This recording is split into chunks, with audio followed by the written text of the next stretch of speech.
श्रवण कुमार की कथा। पौराणिक युग में शांतनु नामक एक सिद्ध साधु थे। इनकी पत्नी भी एक सिद्ध धर्मपरायण नारी थी।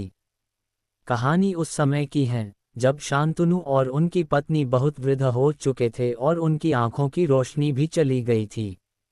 इन दोनों का एक पुत्र था जिसका नाम था श्रवण कुमार। श्रवण कुमार बहुत ही सरल स्वभाव का व्यक्ति था।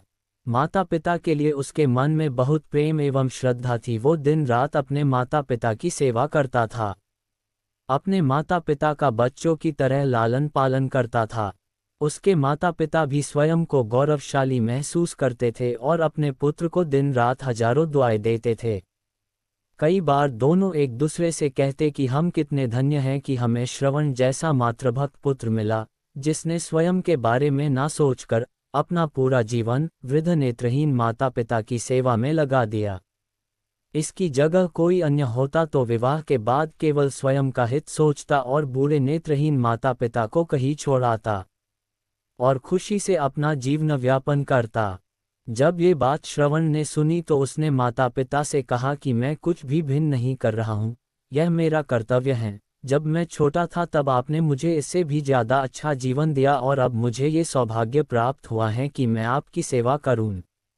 आप दोनों जो भी इच्छा रखते हैं मुझसे कहे, मैं उन्हें अवश्य पूरा करूंगा।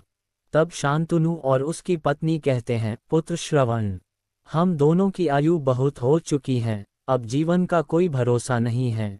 किसी भी समय हमारी आंखें बंद हो सकती हैं। ऐसे में हमारी एकमात्र इच्छा है, हम तीर्थ यात्रा करना चाहते हैं। क्या तुम हमारी यह इच्छा पूरी कर सकते हो? श्रवण कुमार अपने माता पिता के चरणों को पकड़कर अत्यंत प्रसन्नता के साथ कहता है, हाँ पिताश्री, ये तो मेरे लिए परम सौभाग्य की बात होगी कि मैं आप दोनों की इच्छा पूरी करूं। श्रवण अपने माता पिता को तीर्थ करवाने हेतु एक कांवड़ तैयार करता है जिसमें एक तरफ शांतनु एवं दूसरी तरफ उनकी पत्नी बैठती हैं और कांवड़ के डंडे को अपने कंधे पर लादकर यात्रा शुरू करता है। उसके हृदय में माता पिता के प्रति इतना स्नेह है कि उसे उस कांवड़ का लेशमात्र भी भार नहीं लगता। अपने पुत्र के इस कार्य से माता पिता का मन प्रसन्नता से भर उठता है और वे पूरे रास्ते अपने पुत्र श्रवण को दुआएं देते चलते हैं। तीर्थ करते समय जब वे तीनों अयोध्या नगरी पहुंचते हैं तब माता पिता श्रवण से कहते हैं कि उन्हें प्यास लगी है।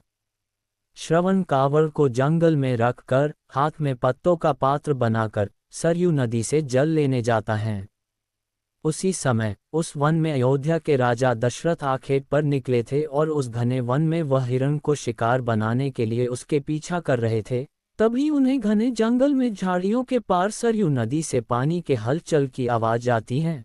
उस हलचल को हिरण के पानी पीने की आवाज समझकर महाराज दशरथ शिकार के उद्देश्य से तीर चला देते हैं और उस तीर से श्रवण कुमार के हृदय को आघात पहुंचता है, जिससे उसके मुंह से पीड़ा भरी आवाज निकलती है, जिसे सुन दशरथ स्तब्ध रह जाते हैं और उन्हें अनहोनी का एहसास होता है और वे भागकर सरयू नदी के तट पर पहुंचते हैं, जहां वे अपने तीर को श्रवण के हृदय में लगा देख भयभीत हो जाते हैं और उन्हें अपनी भूल का एहसास होता है। दशरथ श्रवण कुमार के समीप जाकर उससे क्षमा मांगते हैं। तब अंतिम सांस लेता श्रवण कुमार महाराज दशरथ को अपने वृद्ध नेत्रहीन माता पिता के बारे में बताता है और कहता है कि वे प्यासे हैं, उन्हें जाकर पानी पिला दो और उसके बाद उन्हें मेरे बारे में कहना। और इतना कहकर श्रवण कुमार मृत्यु को प्राप्त हो जाता है। भारी हृदय के साथ महाराज दशरथ श्रवण के माता पिता के पास पहुंचते हैं और उन्हें पानी पिलाते हैं। माता पिता आश्चर्य से पूछते हैं, उनका पुत्र कहाँ है? वे भले ही नेत्रहीन हो पर वे दोनों अपने पुत्र को आहत से ही समझ लेते थे। माता पिता के प्रश्नों को सुन महाराज दशरथ उनके चरणों में गिर जाते हैं और बीती घटना को विस्तार से कहते हैं। पुत्र की मृत्यु की खबर सुनकर माता पिता रोने लगते हैं और दशरथ से उन्हें अपने पुत्र के पास ले जाने को कहते हैं। महाराज दशरथ कांवड़ उठाकर दोनों माता पिता को श्रवण के शरीर के पास ले जाते हैं।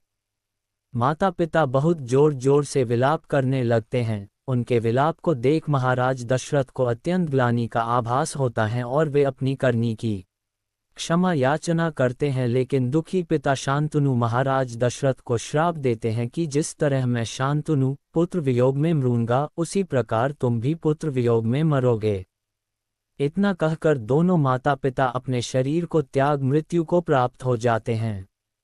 महाराज दशरथ श्राप मिलने से अत्यंत व्याकुल हो जाते हैं और कई वर्षों बाद जब उनके पुत्र राम का राज्य अभिषेक होता है, तब माता कैकेयी के वचन के कारण राम, सीता और लक्ष्मण को 14 वर्षों का वनवास स्वीकार करना पड़ता है और इस तरह महाराज दशरथ की मृत्यु भी पुत्र वियोग में होती है।